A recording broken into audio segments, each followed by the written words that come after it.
defending the free market, and making the moral case for capitalism. The Justin Moore Show. Hey everybody, welcome to the Justin Moore Show, where we make sense of what's going on in this crazy, insane, out of control world. Last week on the show, I did part one of my interview with Keith Weiner. And so now this episode will be a little bit longer. This concludes the interview with Keith Weiner, and he starts off talking about Bitcoin. Is Bitcoin money? I mean, this is a huge controversial thing right now, especially with libertarians. There's a lot of people out supporting Bitcoin. And I'm not against Bitcoin, but I don't see Bitcoin as a replacement for gold. So it's really that simple. So now everybody, here is part two with the CEO of Monetary Metals, Keith Weiner. Let's play it. Obviously, you see gold as money, but what's your take on Bitcoin? Do you see Bitcoin as money? Right now, it obviously doesn't seem to be, it's not a money, but it's certainly people are using it as a speculation. It's a speculation. Yeah. So I'm a student of the Austrian school, put particular emphasis on Menger. And so from Menger, I think of money as the most marketable good or the most marketable commodity. Bitcoin is not a good. It's a number. It's a magic number that exists in a record in a database, a special kind of database, which is a public ledger blockchain. It's just a number. And so it's not a good. And so for that reason, I don't see it as money. Number two, Bitcoin was created on two false economic theories. One being the labor theory of value. The whole thing in Bitcoin is proof of work, but work doesn't give something value. Right. So I object to it on that ground. And the other, and this is the one that love me or hate me, everybody who knows me knows I stand against the quantity theory of money that says that the value of a unit of money is 1 over n, where n is the quantity. First observation I offer as to why this is a false theory: which currency in the world today has the greatest quantity? And by the way, by far, the second currency is not even remotely close. Which is the greatest quantity currency by far? The US dollar. Now, the US dollar may not be the most valuable currency in the world, but it's up there. And so it's not true that if you double the quantity of money, you have the purchasing power. And I don't mean a quibble that, well, it could be a third, or it could be a quarter. I mean, it's not even true that it goes down. And so the whole idea that we're going to stabilize the value of Bitcoin by fixing its quantity is just a false theory. And so what we see in reality is the value of Bitcoin is the opposite of stable. It is highly unstable. And then we get the irony that the Bitcoin proponents, some of them don't, but most of them tout Bitcoin on what grounds? It's going up. That's the exact opposite of what you want in money. So Bitcoin's a great foil against fiat currency, and Bitcoin is a great foil in countries where you have capital controls. And what if you're a blogger in some censorship-oriented country?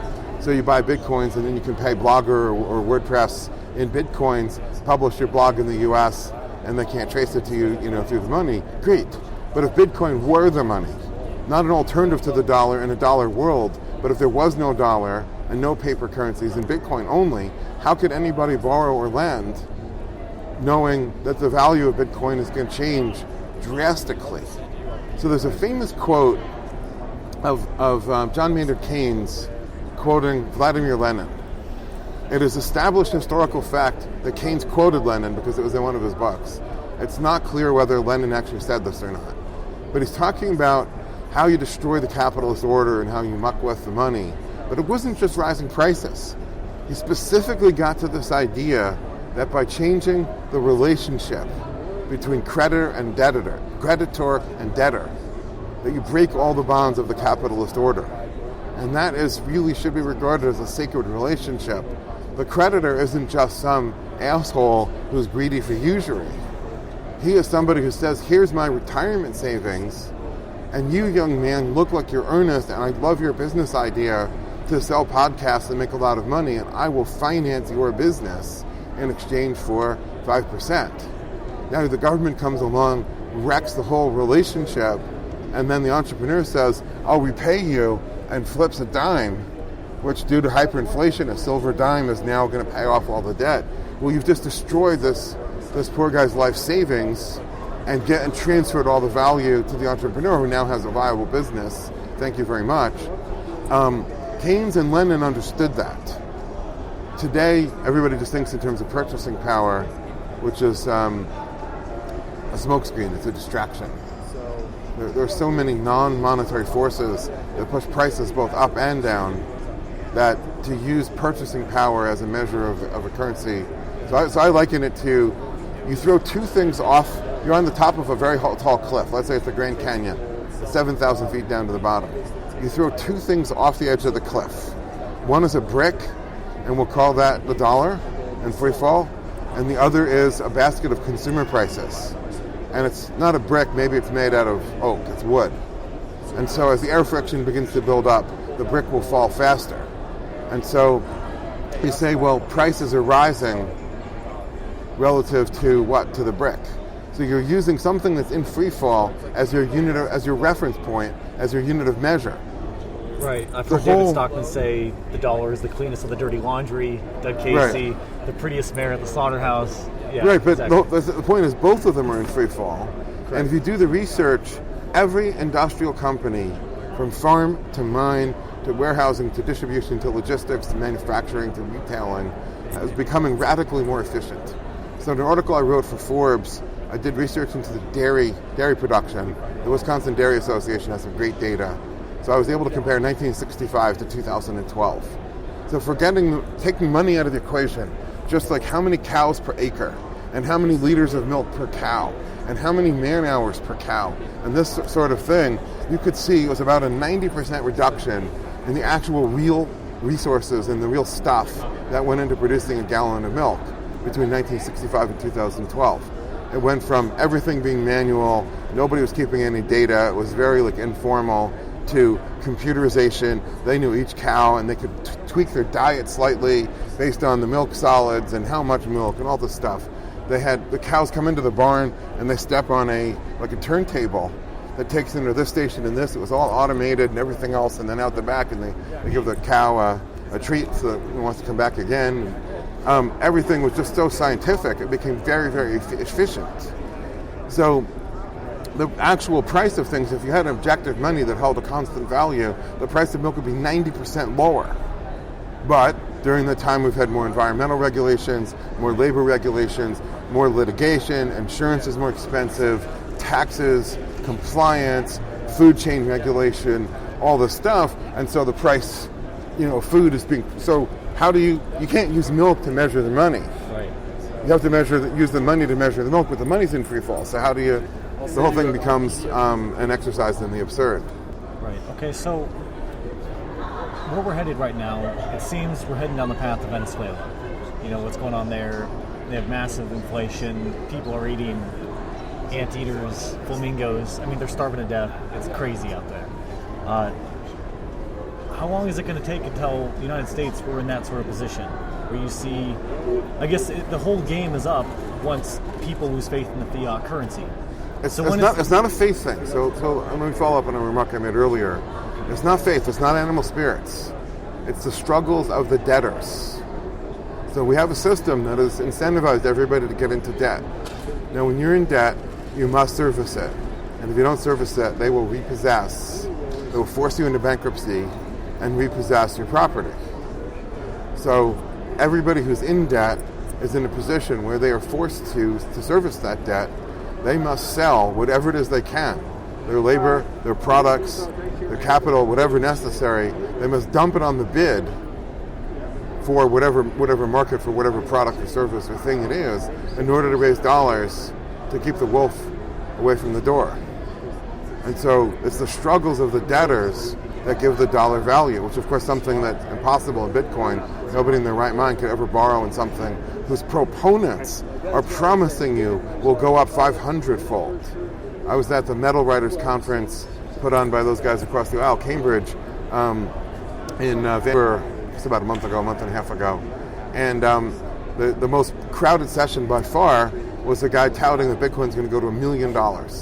So today it's a little over 2,000. It's a 500-fold increase. Could you take out a mortgage on your house if the promise was your mortgage is going to go up 500 times? So your mortgage today is $1,000 a month. but in a few years your mortgage is going to be $500,000 a month. Nobody could borrow in it. So it's without the borrowers, there's no stability to it, and its value can bang all over the place. But that's what is giving value to the dollar, is the desperate struggles of the debtors to find a bid for their product to dump it on. And that's why we don't have the problem in Venezuela here in the U.S. today. We don't see skyrocketing prices. We see falling prices, particularly in raw commodities. Now, if you want to say, what's the price of a cup of Starbucks in a downtown hip urban area where they're raising minimum wage, they're raising taxes, they have noise ordinances that say you can only load your truck between 5 a.m. and 5:15 a.m. The new labor law says if you want to hire people at 5 a.m., you have to pay them triple time. There's user fees. Oh, you have a sewage hookup, we're going to charge you for that. So they're heading that. Oh, and then you have to take out half the seating in your restaurant to make handicap accessible bathrooms. They're heading that restaurant up with every possible non-monetary expense. Sure, the price of the cup of coffee is rising. But what's happening in the commodity market level is an ongoing decline, not rise. So if you want to call that deflation, that's where we're at right now. But in my theory, falling interest rates, which is our trend, that's been our trend since 1981, falling interest rates goes with and causes and is caused by falling prices. So we have that problem. Now, what that's doing is it's gobbling up capital. When you destroy enough capital, you destroy the ability to produce. And so it's going to be... That's what's going on now, is we're consuming our seed corn. Right. What's going on? We're getting poorer. So that takes years, maybe years and years and years. When you get to the end, yeah, there will be people will call it hyperinflation. I don't really like that term. And then things will skyrocket. But that'll be a very short, I think in the dollar, that'll be a very short, brief period. But right now, we have a long period of falling interest and falling prices. So I'll stick my neck out and say the Fed thinks they're hiking interest rates.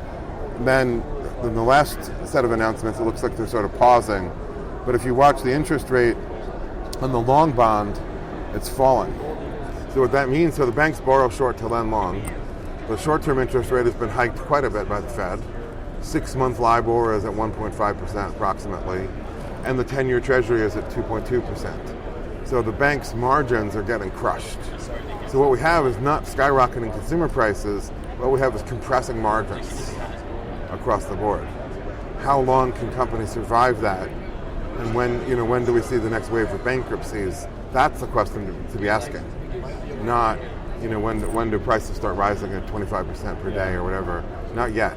To quote Aragorn again, today is not that day. Yeah, and it seems we're getting really close to that point. You look at what's going on with the auto sector, for instance. They're getting crushed. Their sales are down. I can't remember. GM, I want to say 7%. I can't remember what exactly it is. You're seeing auto sales fall off. That's right. You've seen the price of new trucks, the F-150s. I remember going back 2011. You want to get the top of the line F-150 Platinum. It costs you like $40,000. Now, you want the brand new Platinum today? It's $65,000. So the vehicle prices have gone way up. People are buying vehicles who shouldn't even be buying vehicles at all. Right. It's all part of this. But that segues into the problem with measuring consumer prices that way. Is that the same truck, the 2017 model, as the 2011 model?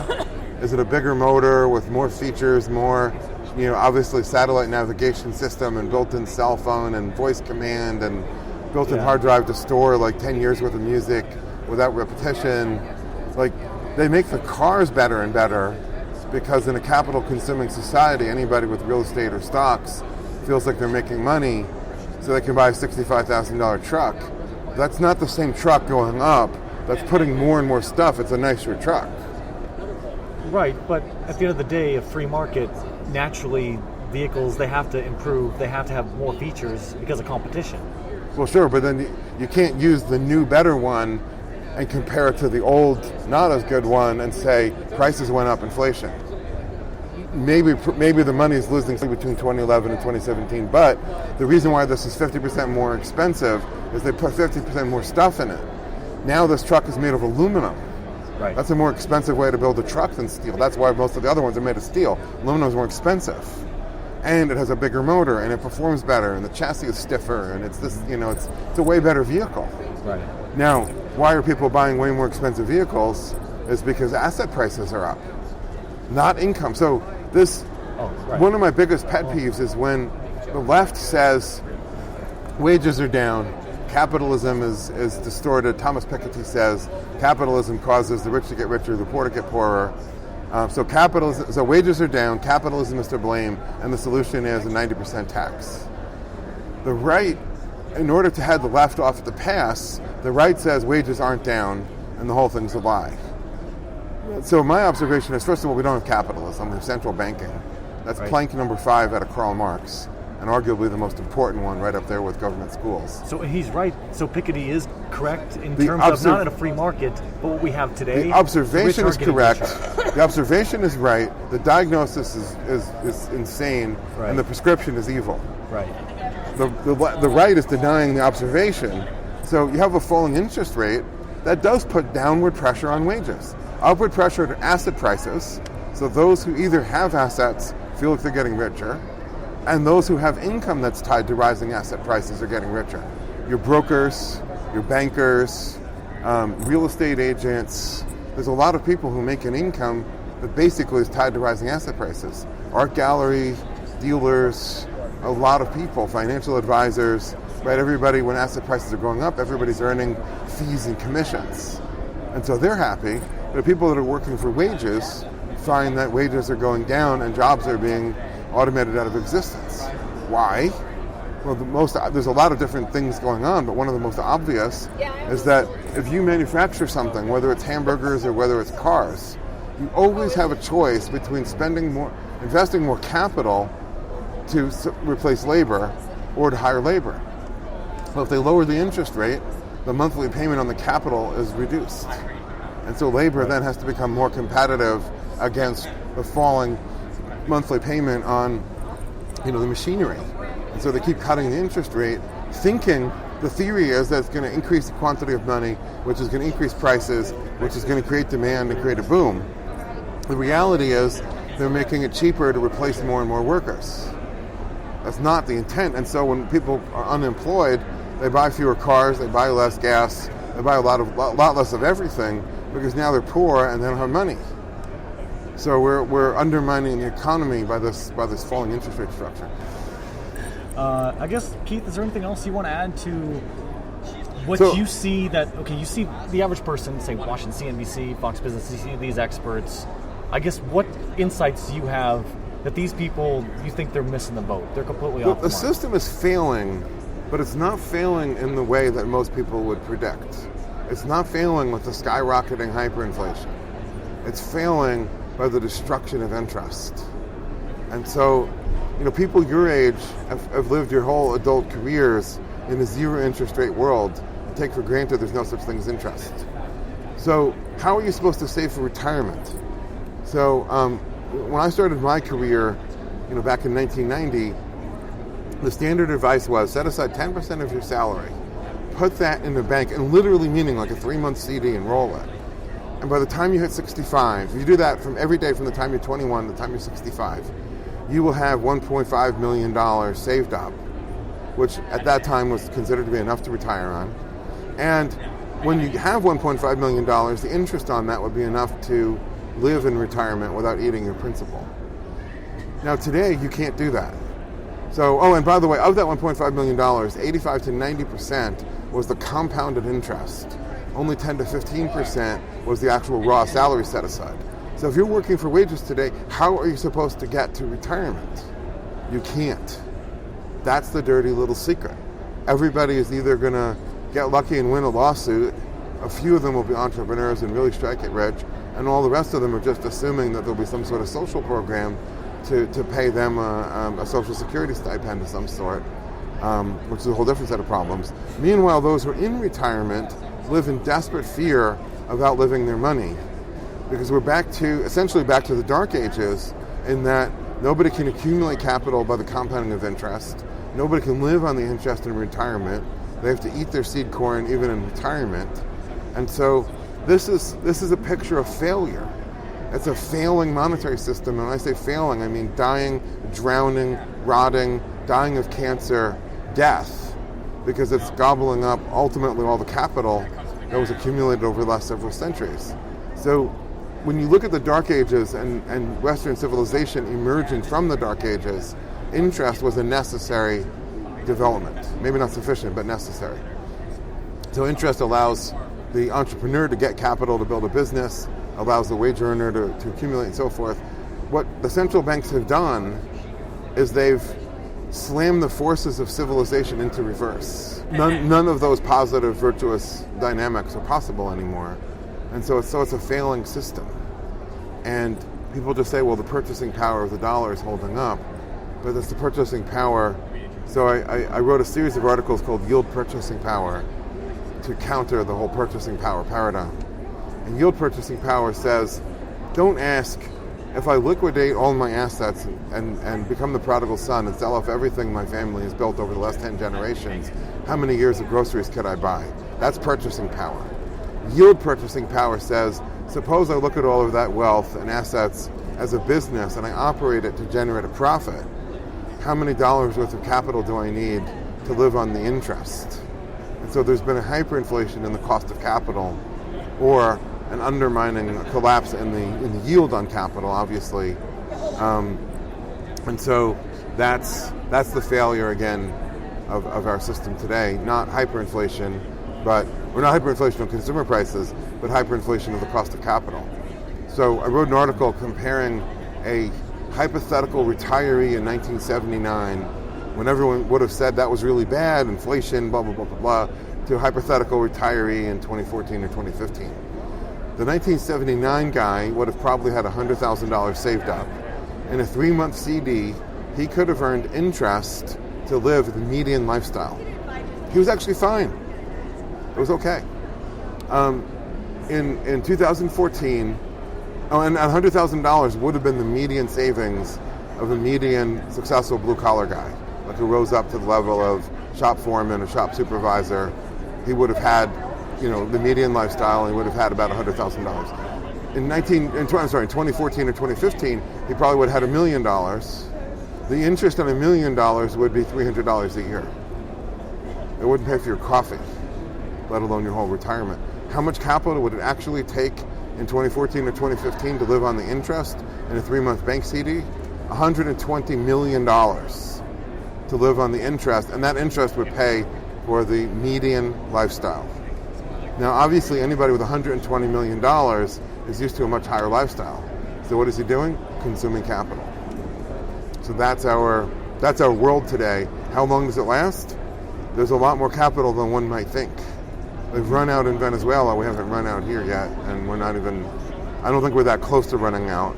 But what's worrying is we're gobbling it up. We will run out. It's just a matter of time. Right.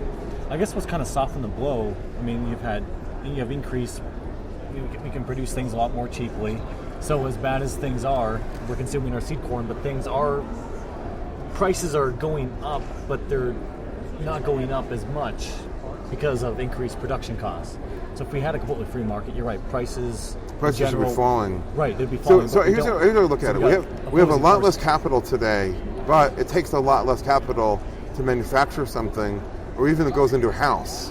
So if you spend any time looking at, the central London, for example, where I've spent some time, you take a look at what a building meant. It meant like stone or masonry half a meter thick. That's what the walls are. Here, not only are we using 2x4s, the 2x4 is shrunken. It's the biggest joke in the industry. A 2x4 is really 1.5 by 3.5, or maybe 1.25 by 3. It keeps shrinking, right? So, but even 2x4s, they're replacing that with structural insulated panels. They keep taking capital out. So today you can put up a prefab house with construction crew of 5 people and a crane, and you're gonna have the house dried in 2 or 3 days. So there's less and less capital required to build a house. Mm-hmm. Now, is that house as strong as the one that was made out of stone half a meter thick? No. Yeah. But it has fancy high-tech features, better insulation, requires a lot less heat energy, a lot less electricity for cooling. Lighting is built in, plumbing fixtures are flush, whatever. So yeah, we're able to live better on less capital because of improved technology. And so you can kind of think of it as a race between rising technology and falling capital. Falling capital is going to win in the end. because it's a finite process that ends at a terminus of zero. Right. When you get to that point and people are laid off and whatever, then you're done. Right. So it comes down to this. We have less capital because we have less savings, and we have less savings because we have a dishonest money. That's right. Can we just boil it down to that? Right, and what we call money is really government debt. So the demand for money is the demand to lend to the government. Only the government calls it lending, but you want to talk with dishonesty, they borrow without either the means or the intent to ever repay it. I don't think even the Republicans anymore even pay lip service to repaying anything. They squabble over, do we have $1 trillion annual shortfall or do we have a $900 billion annual shortfall? And if you want a $700 billion annual shortfall, well, that's crazy talk. I mean, you're going to starve poor people and you're killing widows and orphans if we only run a $700 billion annual deficit. Right. And that's the Republicans versus the other side that wants it even faster. Yeah. And so what we call money is really just feeding the beast. Right. So that's my diagnosis of what's happening. Okay. Well, Keith, we appreciate your time. This is a very lightning discussion. The listeners always love hearing from you. You always, and just when I was at your speech here at Freedom Fest yesterday, you say things in a way, you have a delivery that's just unique compared to anything else you hear from anyone else. And I appreciate what you're doing. And I guess, let me just finish up with one thing. You were helping with what happened in Arizona when they passed through the, what is it? Yeah, I've been involved in both giving testimony before both houses and then meeting offline with legislators and others to promote this idea of simply just repealing the capital gains tax at the state level on gold and silver. It's ridiculous. In addition to that, actually something interesting occurred last year. The Arizona House of Representatives created an ad hoc committee on gold bonds and then invited me to be a member. So I'm not a legislator, but I was actually a member of this Arizona House body to study gold bonds based on my proposal that the government should issue gold bonds. And so there's some interest, I have to say, can't say too much more, but there's some interest in the state of Arizona and the Arizona government issuing gold bonds. So this would be denominated in gold, not like using gold as collateral to accelerate, the creation of more paper debt. No, an actual gold denominated bond, principal paid in gold, interest paid in gold. So great for investors, and actually there's some interesting fiscal advantages to the state. If that can happen, that will be a major accelerant for the gold standard, because that's what the gold standard is about, not rising purchasing power of gold, but the ability to get interest. And so if you have governments that are issuing gold bonds, then suddenly people can say, yeah, I want to buy that bond. Pay me interest on that. And you have sovereign bond issuers with good credit ratings issuing bonds. That's the game changer. Okay, well again, thanks Keith. Appreciate you coming on. Love to have you back again soon. All right, thanks. All right, this is Justin Moore, signing off.